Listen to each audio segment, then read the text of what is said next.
Today I want to tell you about the shocking betrayal of 19-year-old Sarah Stern. It took an aspiring horror movie director and a secret confession caught on camera to solve the mystery of what happened to her, and the person responsible just happened to be someone she'd trusted since middle school. Every Wednesday, this is where you're going to get twice the crime in half the time. Today, it's all about villains you wouldn't expect. In recap number 2, I'm going to tell you the story of 13-year-old Maryann Measles and her horrible, no good, really evil friends. This story will leave you thanking the good Lord you're probably not in high school anymore. Chris is coming up with your first story, but first I need to give a quick thank you to today's sponsor. This podcast is sponsored by BetterHelp. I know how important taking care of your mental health is, but for the longest time I refused to do it, simply because I was tired of paying big money only to find out I wasn't a match with my counselor. It was like, well, thanks for nothing, here's my wallet. But BetterHelp starts by assessing your needs so they can match you with a licensed professional therapist that's best for you. And they make it easy and free to change counselors if you need to. It's a total game changer. As a listener, you'll get 10% off your first month by visiting our sponsor at betterhelp.com/recaps. Again, that's BetterHelp, HELP.com/recaps. Now here's Chris with your first story.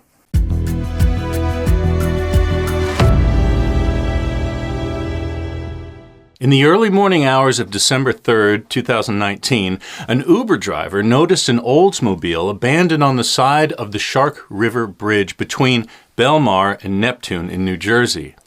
When the police checked it out, the car was empty, but the keys were in the ignition. 19-year-old Sarah Stern had vanished. Sarah was an aspiring artist living with her dad and grandmother in Neptune. Her mother had died in 2013 after battling cancer.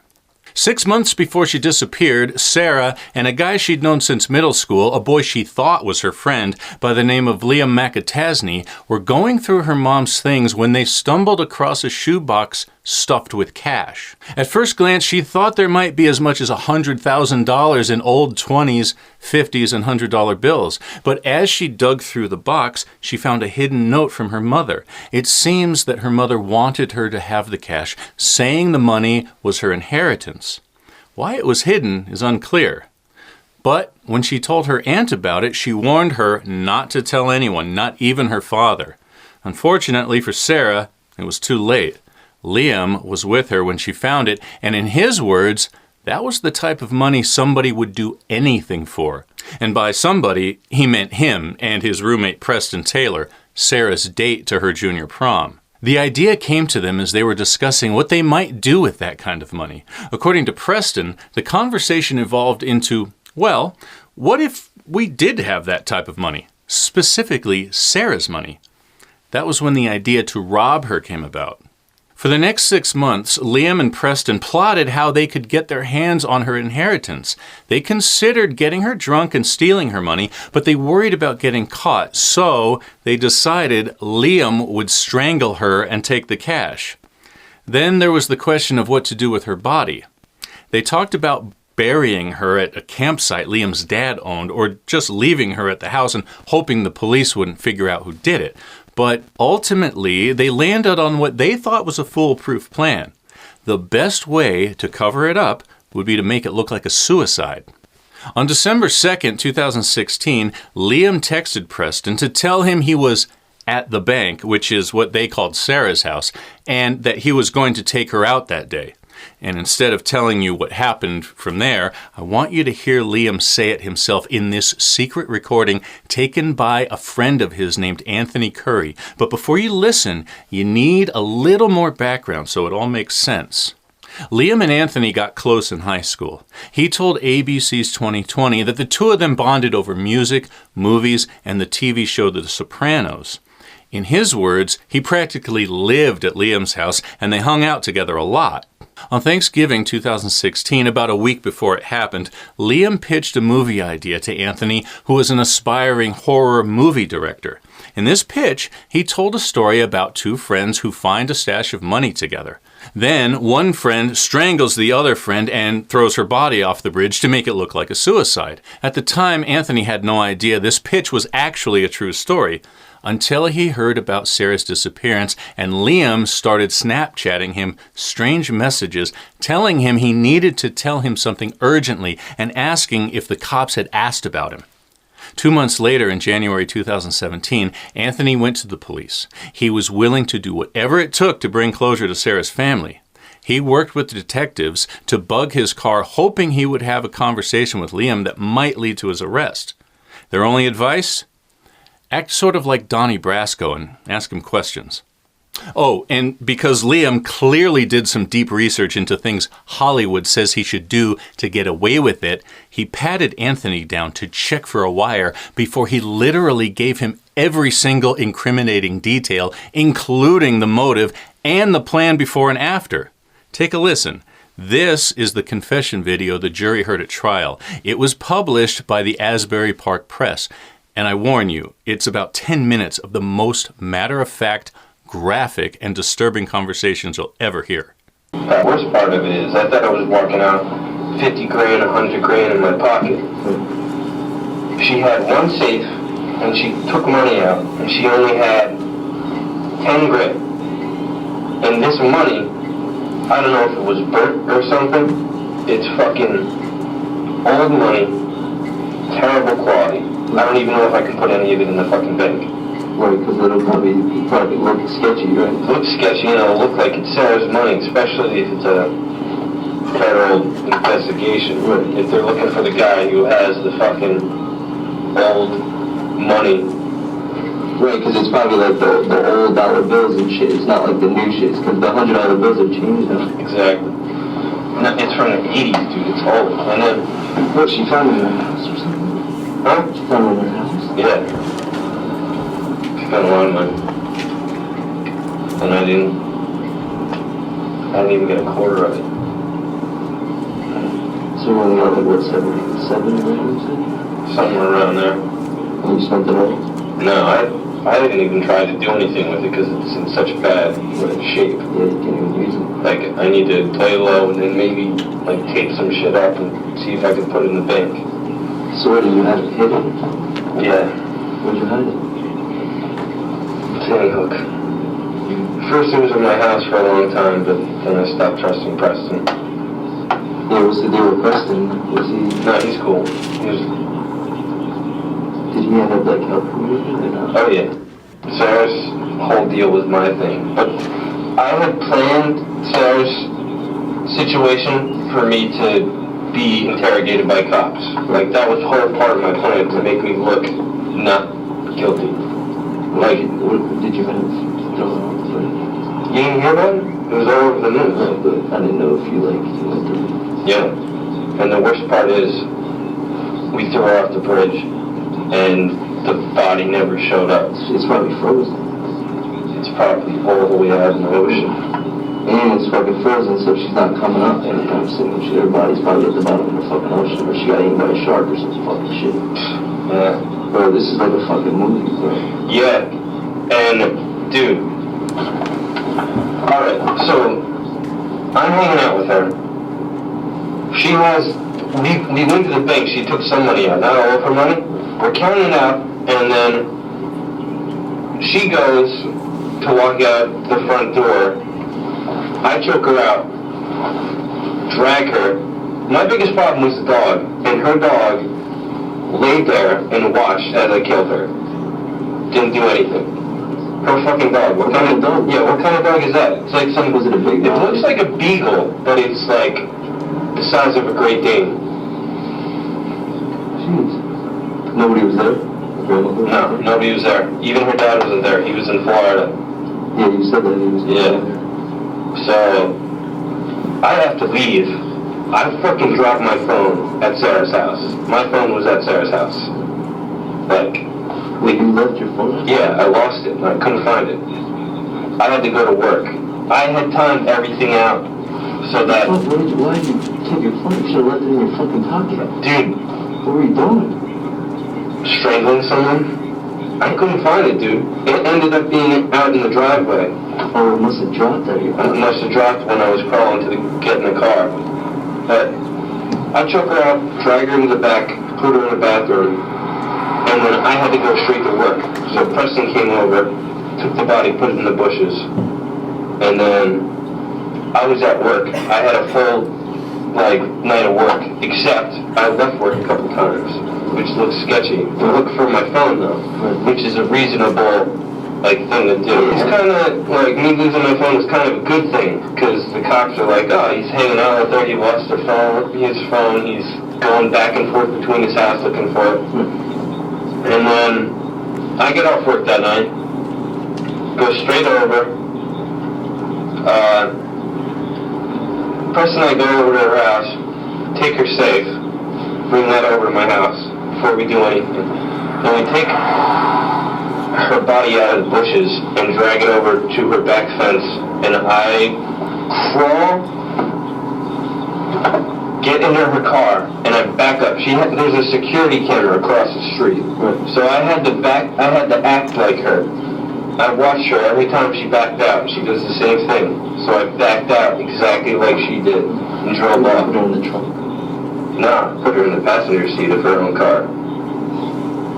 And then Preston and I had these walkie-talkies to communicate with. We just used them again.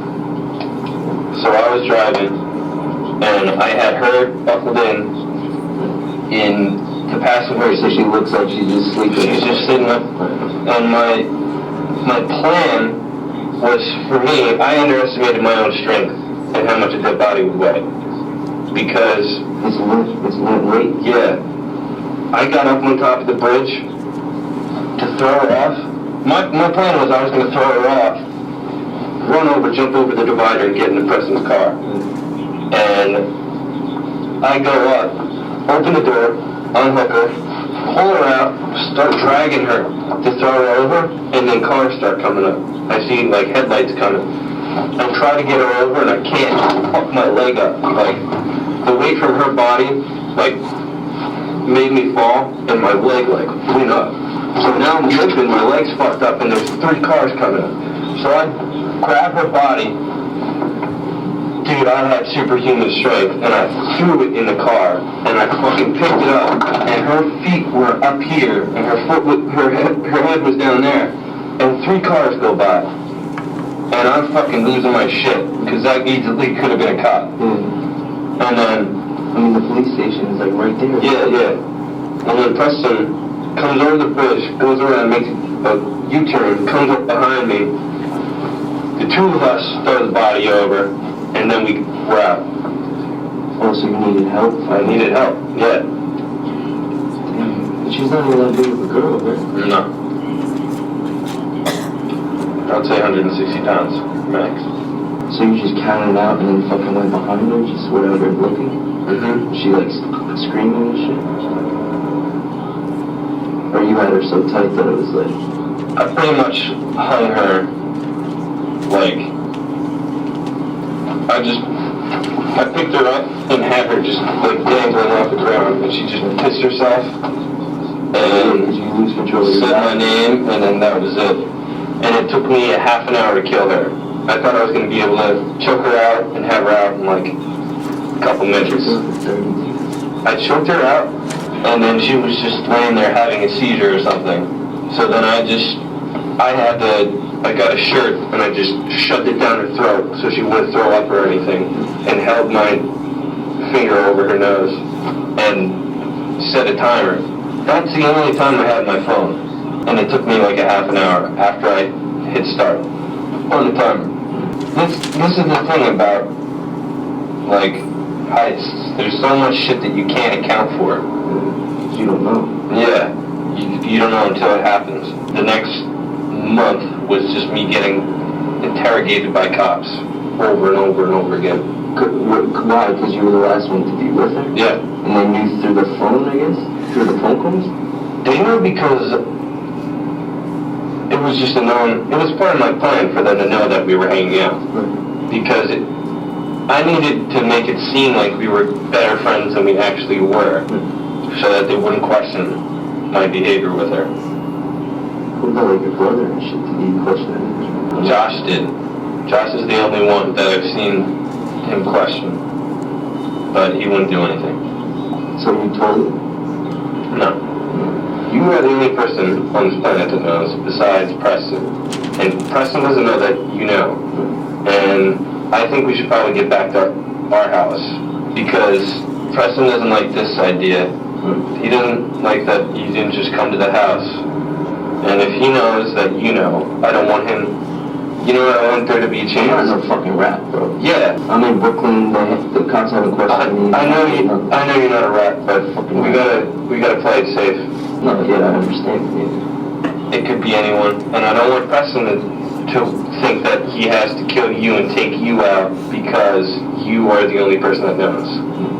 Because I've tried to imply that you might know, and he gets really upset. So maybe don't tell him. Don't tell him. Don't tell him. Yeah. But you're the only person besides Preston that knows. And I told you that at the beginning. That's how it was going to be. I planned this thing out for like 6 months. I didn't get a lot of money, but I had enough money to just be like living comfortably in my house. Throwing parties all the time, doing whatever the fuck I want to do. I don't feel any different, and I don't think about it. Did you catch that? Liam and Preston thought they'd be splitting $100,000 in cash, but they only ended up splitting about $9,000 between them. She never had as much money as they thought she did. According to the Washington Post, there was only $25,000 in that box, and Sarah had already spent a lot of that before he took her life. In the 2 months between her disappearance and that secret confession, detectives questioned Liam closely, knowing he was the last person to be seen with her. Here he is, captured on police body cam video, telling them a tall tale about what might have happened to Sarah. Yeah. You know what's going on here? You know why we're standing here talking to you? I have a pretty good idea. No. Do you know why we're standing here talking to you? Do you have any idea where Sarah is? Listen, this is... I mean, I know that her dad's taken money from her in the past. I think her mom was supposed to leave her money or something. I know she definitely has a lot of trust issues with her dad. So I've just been trying to help her out with that. And here he is again with a different story about a possible trip to Canada she might have taken. I just know she's been trying to get away. You can tell me she's going to Canada. Liam was on their radar from the beginning, but they weren't looking at Preston until he talked about him with Anthony on that recording.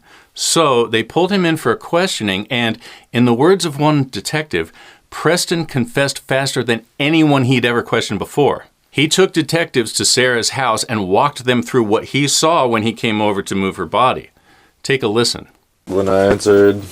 When you entered, were the lights on in the house or were they off? The lights back here were off, but the kitchen and the living room lights were on. Okay. And this door was closed. This one I couldn't get open, but I was able to push this one open, enter, and Sarah was slumped in this corner right here. Okay. And again, behind this door. Preston, you said, no, there's these two bifold doors here. The door to the left was in what position? It was closed. Okay. And did you try to open it? I tried to, was only able to get it about that far, and realized that she was behind the door. Okay. And how about the right door? Were you able to open that fully? Yes. Okay. And how was Sarah's body positioned in this bathroom? She was sitting like this, tucked into the corner and leaning over the toilet. Okay. And her feet were where? Sticking out into the room. Okay. So after he moved Sarah's body from the bathroom to underneath some bushes outside, they drove her to the bridge and threw her over the railing into the Shark River below. Then they left the car on the side of the road with the keys in the ignition and drove home in Preston's car. And all this so they could end up splitting less than $10,000. I'm having a hard time wrapping my brain around this. At the house Liam and Preston shared, investigators found the keys to Sarah's lockbox hidden inside a vent in the floor of Liam's bedroom. He was arrested in February 2017. The community was in shock. I found this quote in the Asbury Park Press that sums up the sentiment. This is from a classmate of Sarah, Preston, and Liam's. If you had a model of a best friend group, then that was them. So I think that's why the whole community's confused, especially like people in our class who were all confused because they were like, that friend group was literally inseparable. But there was still a trial to be dealt with because Liam pled not guilty, which was quite a surprise. After all, the police had his confession on camera. They had Preston's confession to back it up. They had the stolen money and a hidden key. Seems pretty cut and dried, right? Hardly seems worth it to even go to trial, right?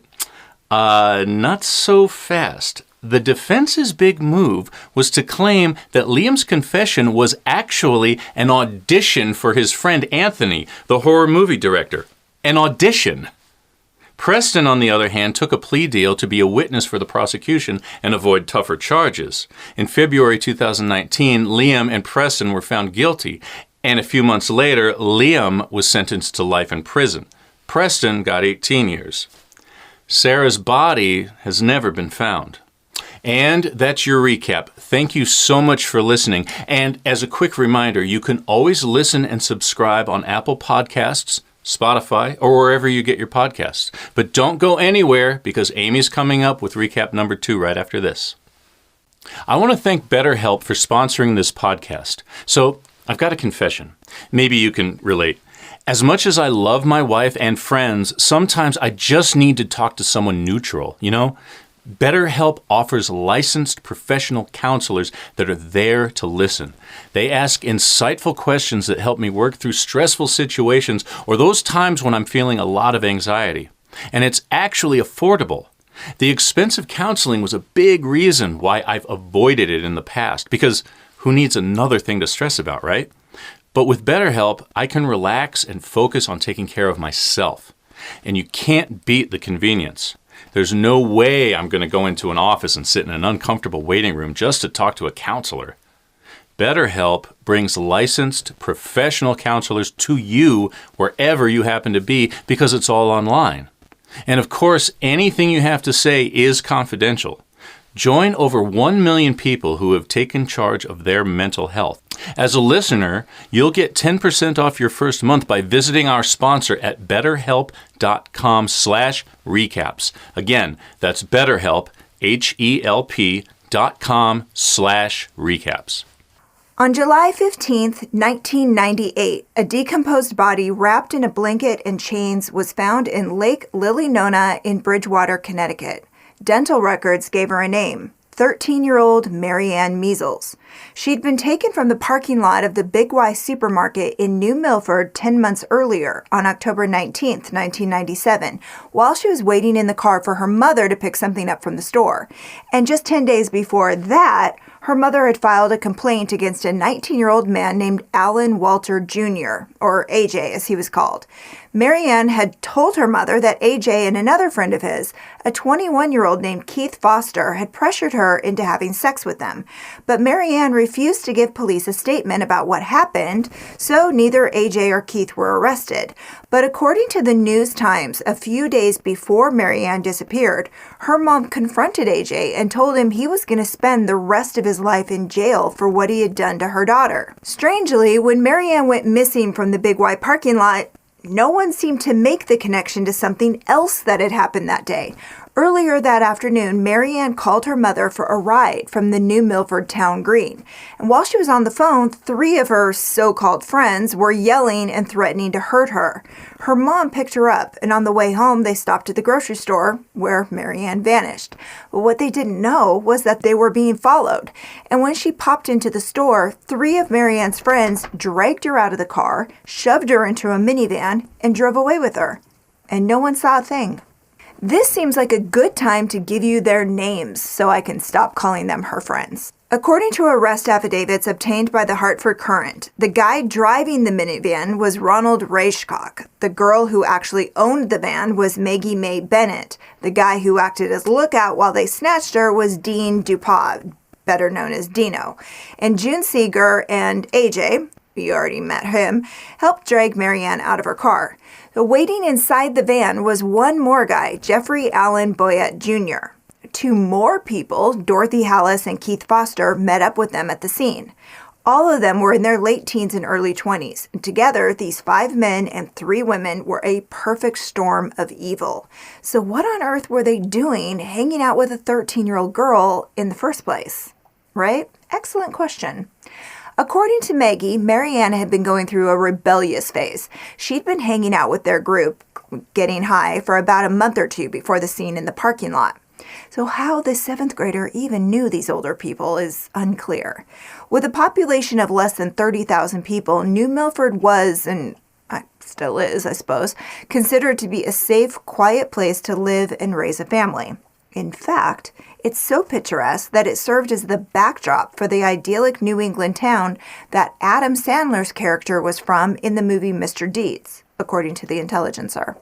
But as we all know, looks can be deceiving. To make matters worse, the group dynamics were complicated, even before Maryann showed up. Maggie was dating AJ, Dorothy was with Keith, and June was with Jeffrey, but she was also sleeping with AJ. When young, pretty Maryann started to become a fixture, well, you can almost see the word danger, like flashing, like a neon sign hanging in the air. It only took about a month for all 5 guys to either convince her or force her to sleep with them. Believing she was talking to a real friend, Maryann told June that Dino had forced her. Well, June told Dino what Maryann had told her, and Dino told AJ, and AJ told him that they needed to scare her the, quote, Sicilian way, which apparently to AJ meant holding her head underwater until she agreed not to press charges. They drove her to a secluded spot near the Housatonic River, and Dorothy pulled her out of the van by her hair. She tried to escape, but June chased her and dragged her back to where the 2 other girls and 5 guys were gathered, and if she hadn't done that, well, maybe it would have ended there, but it didn't. Instead, a deadly group mentality took over, and things got even more out of control. A word of warning, you're gonna want to wash your brain out with soap when you hear what happened next. So according to AJ, everybody just took turns hitting her. All of a sudden, Keith Foster came out of nowhere. He jumped on Maryann and started hitting her. Then Dino, AJ, and Keith violated her in the back of Maggie's van. So based on the report in the Hartford Courant, the group's statements about what actually took place after that are a bit fuzzy. AJ says he wanted to scare her, so they forced her down an embankment to the river's edge and pushed her head underwater. He blames Dino for putting all of his weight on Maryann to hold her under. AJ says he told him he didn't want to hurt her, just scare her. And then, quote, he put more of his weight down. I said, let off her a little, and he said, no, no, no. And then I noticed I didn't see any more bubbles in the water. And when they pulled her up, she was gone. He said he looked at Dino and asked him what they should do, so Dino dared him to violate her body in that way. Don't make me say it. AJ admitted he grabbed a blanket out of Maggie's van, put it on the ground, and did it while the others watched. Horrifyingly, he also claimed that Maggie had put the blanket in her van the day before, a blanket he had taken from the New Milford Public Works Department when he worked there 2 years before that. He said she also loaded chains and a padlock into the van and smirked like she knew what they were going to be used for. In Dino's version of events, after that horror in the van, AJ pushed him aside and started choking her while Dino, walked away to throw up at the sound of it, as if he was such a sensitive soul. And he says that when he turned around, she was wrapped in a blanket with chains around it and a padlock holding it all together. Again, according to the report in the Hartford Courant, he told police he could hear Maryann mumbling inside the blanket and a male voice, not him apparently, say, AJ, she's still alive. So AJ and Dino threw her into the river, hoping she'd drown and be taken far away by the current. June had yet another version. She said she saw AJ and Keith take an oblong object out of the van and roll it into the water. She claims they told her it was a dog, and she had no idea it was Maryann. Nearby was an abandoned pump house. According to June, Keith threw Maryann's clothes into an old washing machine that they found there, and then the 8 of them went to a nearby marina to get high. Years later, police would find what was left of Maryann's t-shirt.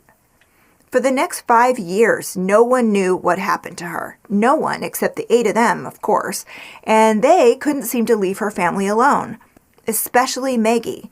According to an interview with Maryann's little sister published in the Daily Beast, Maggie and her friends pretended like nothing happened, consoling the Measles family whenever they ran into them around town and making up stories about what had happened to her. And one time, Maggie ran into Maryann's mom and she apologized for her loss and volunteered to babysit Maryann's surviving sisters. Finally, on October 15th, 2002, they were all arrested. Maggie flipped on her friends first and made a deal for 19 years in exchange for testifying against the rest of them. AJ told police, get this, he thought he should get 300 hours of community service, but then later he said he deserved 2 months in prison. He got 60 years. The rest of them got sentences ranging from 25 to 100 years. Maggie was also the first to be released. She got out early for good behavior in 2019. And that's your recap.